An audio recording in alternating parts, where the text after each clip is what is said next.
లోకంలో జన్మ, ఔషధ, తపస్సు, మంత్రాదుల ద్వారా లభించే సిద్ధులు యోగాల ద్వారానే ప్రాప్తిస్తాయి.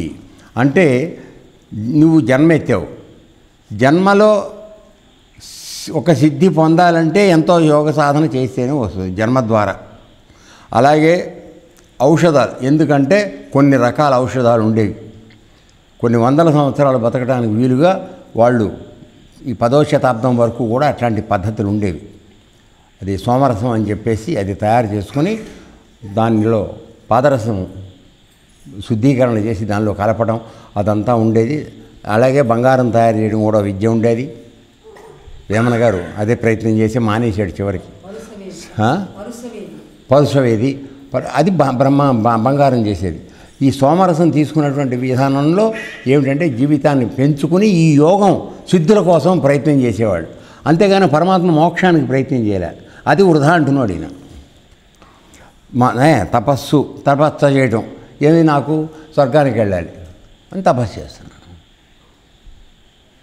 సో దానివల్ల ఏమైంది, ఆ తపస్సులో వచ్చే ఫలితం ఏదైందో అది మాత్రం అందుతుంది. కానీ ఈ తపస్సును నువ్వు నా పరమాత్మ దగ్గరికి వెళ్ళాలని మాత్రం నువ్వు చేయట్లే, అది తప్పు జరుగుతుంది అంటాడు. తర్వాత మంత్రోచ్చారణ, ఒక మంత్రాన్ని జపిస్తూ కూర్చోవడం, బీజాక్షరాలని చదువుతూ కూర్చుంటే ఒక దీని మీద నీకు ఇది వచ్చేస్తుంది, ఆధిపత్యం వస్తుంది. దాని ద్వారా లభించే సిద్ధులు యోగాల ద్వారానే ప్రాప్తిస్తాయి. కానీ యోగం యొక్క అంతిమ లక్ష్యం అంటే అసలు నువ్వు పరమాత్మ యోగం చేసే దేనికంటే నీ యొక్క అంతిమ లక్ష్యం ఏదై ఉండాలంటే నా సారూప్య అంటే నా స్వరూపాన్ని పొంది ఉండడం ఒక విధమైనటువంటి ఇది. తర్వాత సాయుజ్య అంటే నా దగ్గరగా నా లోకంలో ఉండడం ఒకటి. నా సామీప్య అంటే నాకు సమీపంలో ఉండడం, అంటే మోక్షం కూడా 4 రకాలు ఉందన్న. సాయుజ్య, సారూప్య, సామీప్య, సాలోక్య. ఈ సాలోక్యం అంటే భగవంతుడు ఉన్న లోకంలో, ఇప్పుడు కైలాసంలో ఉన్నారు ఎన్నో కొన్ని వేల మంది ఉంటారు, వాళ్ళందరూ ఉంటారు ఆ లోకంలో ఉంటారు అంతవరకే. అందులో కొంతమంది ఆయనకి దగ్గరగా వెళ్తారు, అంటే ఆయన చుట్టూ సేవ చేసే వాళ్ళ కింద కొంతమంది పెడతారు. తర్వాత ఆయన రూపాన్ని పొంది కొంతమంది ఉంటారు. తర్వాత కొంతమంది సాయుధ్యం, ఇక అసలు ఆయనలో కలిసిపోతారు వాళ్ళకి దేనికి రారు. ఈ మూడిట్లోనూ ఉండేవాళ్ళు ఎప్పుడైనా వాళ్ళు రావచ్చు, మళ్ళీ ఒక పని పెడితే వాళ్ళు మళ్ళీ వచ్చి భూమి మీద పనిచేసి వెళ్ళాల్సింది. ఎవరైతే సాయుధ్యం పొందాడో వాడు ఎక్కడికి రావాల్సిన అవసరం లేదు, వాడు ఎప్పటికీ ఉండిపోతాడు. ఇవి మానవుడు యోగం చేసి సంపాదించవలసినటువంటి ఈ 4 రకాలైనటువంటి మోక్షాన్ని తప్ప మామూలుగా అక్కడి నుంచి ఇక్కడికి ఎగిరాను, ఆ గూట్లో దూరాను, అవి చేశాను ఇవి చేశాను, పెట్టె రూపంలోకి వెళ్ళాను, ఇవి కాదు నువ్వు చేయాల్సిందని చాలా క్లియర్గా చెప్తున్నాను నన్ను. అది అంతే. ఇప్పుడు సందర్భం వచ్చింది కనుక చెప్పాలి. గురుదేవులు కూడా చాలా ఖండితంగా చెప్పేవాడు, ఇటువంటి ప్రయత్నాలు ఎవరూ చేయకూడదు, ఇవి మనిషి యొక్క శక్తిని వృధా చేసేటువంటివి, తర్వాత ప్రాపంచిక విషయాల్లో ప్రలోభంలో వాళ్ళ పడేస్తాయి. అందువలన ఈ సిద్ధుల గురించి ప్రయత్నం చేయకూడదు. మన యొక్క యోగం ఎటువంటిది అంటే దురంతో ఎక్స్ప్రెస్. ఇక్కడ నువ్వు ఆధార స్థానం దగ్గర మొదలెడితే నువ్వు మళ్ళీ సహస్రారానికి చేరాలి, మధ్యలో ఎక్కడ ఆగకూడదు. ఇప్పుడు మధ్యలో ఆగుతూ వస్తేనే నీకు సిద్ధులు వచ్చేది, అర్థమవుతుందా? ఒక సిద్ధి కలగాలంటే ఒక నాడీ కేంద్రం మీద నువ్వు కాన్సన్ట్రేట్ చేయాలి. అక్కడ ఆగావో పక్కకు పడిపోయే అవకాశం చాలా ఎక్కువ. అందరం ఇక్కడికి ఎందుకు వస్తున్నాం? మనం మోక్షం కావాలని వస్తున్నాం. కాబట్టి నీ డెస్టినేషన్, గమ్యస్థానం సహస్రారం చేరాలి నీ సుషుమ్న నాడి ద్వారా. అది చేయాలి తప్ప మిగతావి చేయడం తప్పు, చెయ్యకూడదు అని చెప్పి ఆయన గట్టిగా చాలా తీక్షణమైనటువంటి భాషలో చెప్పేవాడు. బ్రహ్మజ్ఞానం తెలుసుకునే విద్య, మిగతావన్నీ రండముండ విద్యలు అని చెప్పేవాడు ఆయన. నేను బూతులుగానే మాట్లాడేవాడు. ఎందుకంటే ప్రజలు ఒక శక్తిని పొందడానికి ప్రయత్నం చేసి విలువైన మానవ జన్మని నాశనం చేసుకుంటున్నారు, అది ఆయన బాధ. నీకు మళ్ళీ మానవ జన్మ వస్తుందో రాదో తెలియదు కదరా నాన్న, అందుకని దీన్ని ఎందుకు వృధా చేసుకుంటావు? పరమాత్మను పొందడానికి ప్రయత్నం చేయి, అది అని చెప్పి ఆ విధంగా అర్థం చేసుకోవాలి. ప్రతి మాటలోనూ తప్పులేనడం అది కరెక్ట్ అని పద్ధతి. అదేమిటంటే మన యొక్క చాలా పరిమితమైన సంకుచితమైన మన భావన, మన అర్థం చేసుకునే శక్తి బయటపడుతుంది అట్లా మాట్లాడితే. ఆయన ఏ దృష్టి చెప్పాడో అది అర్థం చేసుకోవడానికి ప్రయత్నం చేయాలి. అది ఓకే రైట్. అందుకోసమని సాలోక్యాదుల సంప్రాప్తి కోసం చేయాలి యోగం. చిత్తం దైవాధీనం చేయాలి. అంటే నీ యొక్క చిత్తాన్ని నాకు సమర్పించేసేయి. నీదంటూ ఏమి ఉండకూడదు, ఇక నేను అనే మాట రాకూడదు.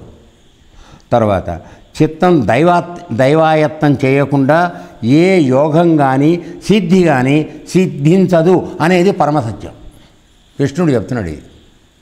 సో నీ యొక్క చిత్తాన్ని దైవాయత్తం అంటే దైవానికి అప్పచెప్పడం తప్ప నువ్వు ఏ సిద్ధి పొందాలనుకున్నా లేక మోక్షం పొందాలని నువ్వు అనుకున్న యోగం సిద్ధించాలనుకున్నా నీకు అయ్యే పని కాదనేది పరమసత్యం అని చెప్తున్నాడు.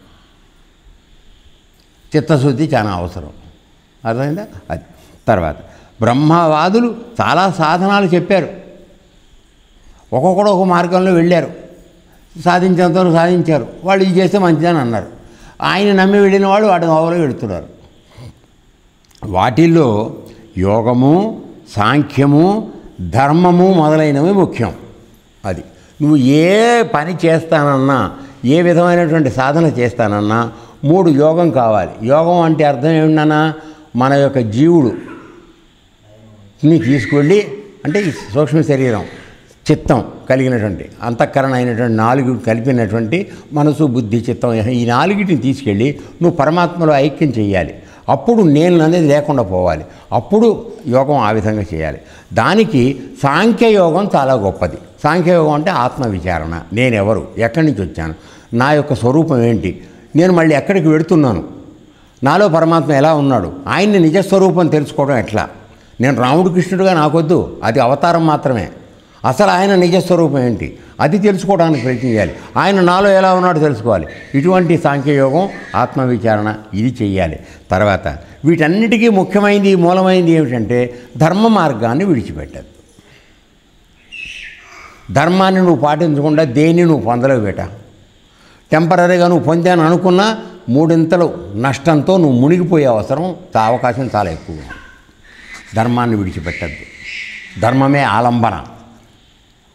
పడవకి ఒక చుక్కాని లాంటిది అది. ఆ చుక్కాన్ని తప్పిపోతే పడవ ఎటు వెళ్ళిపోతుందో ఎవరికి తెలియదు. అందుకని ఆయన చెప్పాడు, సమస్త యోగాలకు సిద్ధులకు నేనే మూలహేతువు. ఇప్పుడు అసలు పాయింట్కి వచ్చాడు. ఇప్పుడు ఇవి ఇన్ని చేస్తే కూడా నువ్వు యోగం ఉండాలి అది అని చెప్తున్నాడు కదా. అసలు నీకు యోగం చేయాలనే సంకల్పము, ఇష్టము, ఆశ్రమానికి రావాలి, బ్రహ్మ విద్య నేర్చుకోవాలనేది కలపటానికి కూడా నేను మూలహేతువు. అంటే నీకు పూర్వజన్మలో ఉన్నటువంటి అర్హతల్ని, నీ యోగ సాధనని, కర్మవాసనల యొక్క ఫలితాన్ని బట్టి నీకు ఆ విషయం పట్ల ఆసక్తి కలిగేటట్టు నేను చేస్తా. అప్పుడు నువ్వు వెళతావు గురువు దగ్గరికి. ఇంత దూరం కష్టపడి వచ్చి అంత అర్హత పెట్టుకుని ఒక గురువు దగ్గరికి వచ్చి దీని దుర్వినియోగం చేసుకోకుండా దురదృష్టవంతురారా అంటున్నాడు. వచ్చావు నువ్వు చక్కని ప్రాంతానికి వచ్చావు. ఇటువంటి విషయం కాదు ఇది. చావు తర్వాత నీ జన్మ ఏమవుతుందో దాని గురించి మాట్లాడే విద్య, లైఫ్ ఆఫ్టర్ డెత్. అటువంటి విద్య తెలుసుకోవడానికి వచ్చి మళ్ళీ గుంట పక్కల ఇక్కడ ఆ స్థానంలో అవి వంకరగా ఉంది, ఇది వీడు వంకరగా ఉన్నాడు, వాడు వంకరగా, ఈ విషయాలు ఎందుకు పట్టించుకుంటావు? ఇది తప్పు. దీనికి పోకండి. ఇవి మనం బతికున్నంతకాలం ఈ వంకరలు ఉంటూనే ఉంటాయి. ఇది కాదు మన దృష్టి.